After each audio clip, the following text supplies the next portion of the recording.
Hey guys, this is PODFIC, and today we're going to be reading I Want to Do Right, Just Not Right Now, by And Then They Bow. Summary is, Bruce is called into the police station at 4 in the morning. 5 of his children have been arrested, they say. Bruce Wayne's children, in civvies. He hopes desperately that they have a good explanation for this. Alright guys, without further ado, let's hop right in. So hear me out, Dick says. This is totally not my fault. Bruce says. His oldest son is currently sitting in the jail cell, clothes splattered with blood. He figures this is, in fact, most likely Dick's fault, based on that statement alone.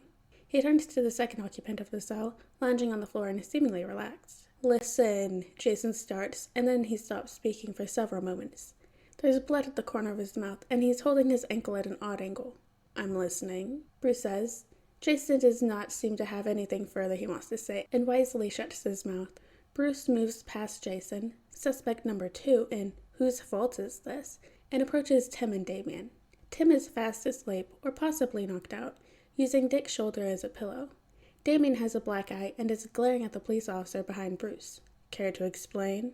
Bruce asks his youngest.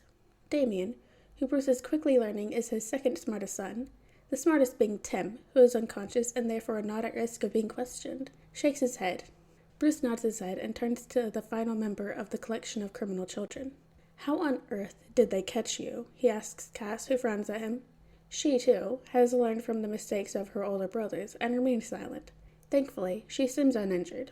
Bruce Wayne does not know how 5 of his 6 children managed to get arrested at once, in civilian clothes no less. Duke is currently hovering behind him, clearly trying not to laugh, even though if Bruce had to guess, Duke was the mastermind of this plan in the first place. Bruce gives a deep sigh and turns to face Gordon.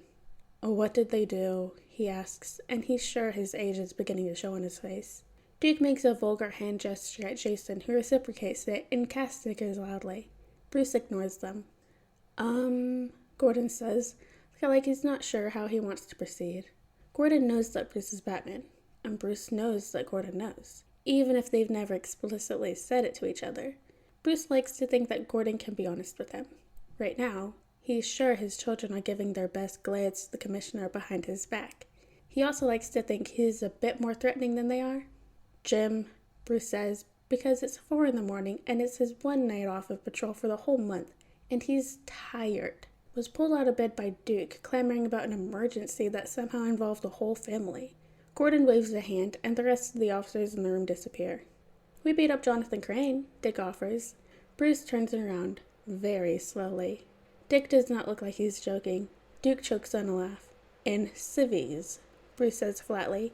Dick nods. Everyone else is smart enough not to answer. Let me get this straight. Tim and I host a gala for the Wayne Foundation. It goes very well. None of you are in attendance apart from Tim. I am reassured by Barbara and Stephanie that I can go to bed, and any situation will be handled by the rest of the family.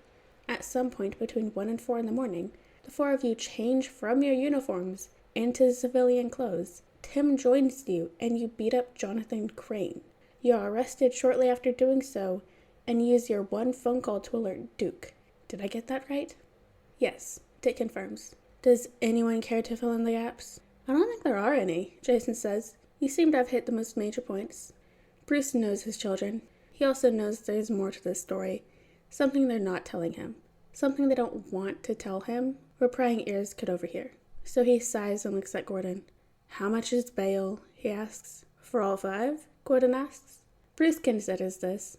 Dick and Jason, the 2 he is most likely to leave to rot in the cell overnight, immediately begin to protest. Fine, for all 5, Bruce says before they can start yelling.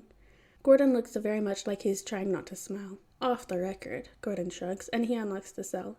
My man no better than to say anything, the amount you do for this city. Bruce returns the wry smile Jim gives him and waves a hand, and his gaggle of children follow him to the car. This presents them with another issue. The car. The car Bruce brought fits 5 people, and there are 7 of them. We'll squeeze, Dick says. Jason, who is carrying a still unconscious Tim, opens his mouth to argue. Cass opens the back door, and Dick shoves all 3 of them inside, then climbs in after them. Duke goes to the front seat, and Damien looks like he's debating going back into the station. I'll move over, Duke offers, and Damien reluctantly squishes into the front seat. Bruce drives them home in the relative silence, and he's surprised when Jason begins carrying Tim to the cave's medical bay instead of his bedroom. Alfred is already up, pacing. Okay, Bruce says. What happened? Well, you left the gala before Tim did, Dick says. He got cornered by Scarecrow on his way home, in civvies. A new dose of fear toxin. Alfred gets to work as soon as the last statement is out of Dick's mouth. Cass sits down next to the bed Jason sets Tim in. The others scatter around, all of them looking rather pleased with themselves. Okay, Bruce says. He called me, Cass offers. Not Black Bat. Cassandra Cain. So I came. In civvies, Bruce says, and Cass nodded. Okay, how did the rest of you get involved? Oh, she called me, Dick says. Couldn't get Tim out without making a fuss. I said, hey, GCPD will be way more lenient if they arrest a bunch of rich kids as opposed to a group of masked vigilantes. But being attacked by sweet little Cassandra Cain wouldn't justify Scarecrow's injuries, so she called us, Jason says. He's grinning. We drugged the crap out of Timmy so he'd stop freaking out since none of the antidotes were working, and waited for the cops to come. And your injuries? Bruce asks, gesturing to Damien's eye, Jason's ankle, and the blood on Dick's shirt. Oh, we had to make it look like Crane fought back, Dick says brightly. Bruce thinks, not for the first time. He should have stopped at one child. Or perhaps no children. Oh well, he supposes it's too late now. Alright guys, and that is the end of I Want to Do Right, Just Not Right Now by And Then They Bow. I hope you guys like this video, and I'll see you next one.